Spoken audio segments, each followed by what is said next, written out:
Amsterdam. Jo, slyšíte správně. Vítejte u dalšího dílu série Oblíkám se podle měst. No nic lidi, čus, já dneska se spolu oblečeme jako Amsterdam. Říkáte si, what the fuck, co to kurva mileš, ale jakoby jo, prostě jestli jste neviděli předešlý díl, běžte se na něj podívat. Takže budeme se hledět do barev v Amsterdamu. Samozřejmě byla, že jo? Já bych chtěla zpátky, prosím. No nic, dobrý. Vzhledem tomu, že jsem tam byla, tak samozřejmě vím, jak to tam jako vypadá, jaký to má vibe, ne?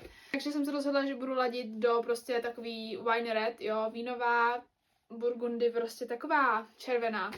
Takže pojďme na to, já už tady nebudu nic vymýšlet. Prostě je to inspirovaný těma tričkama, jako už to všichni víme, protože jsem běžný sběratel těchto z těch triček.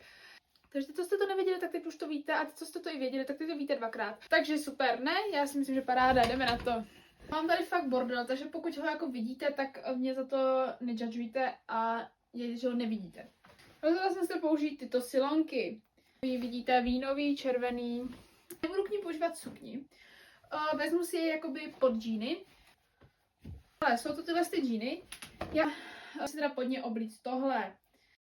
Jakoby reálně ono to není moc vidět. Já doufám, že tam aspoň trošku vidět tu červenou barvu, že to není jako černá, jo. Teď jdeme si vzít teda vršek. A vršek plánuju teda, aby to ladilo sakem. Ladí hezky k těm silonkám. Budu si potom brát tohle černý, ale zkusím si potom vzít prostě takový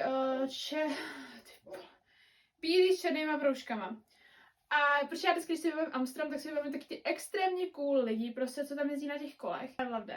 Jo, miluji vzpomínat na ně, protože to je fakt byli cool ty lidi. To je moje inspirace dnes.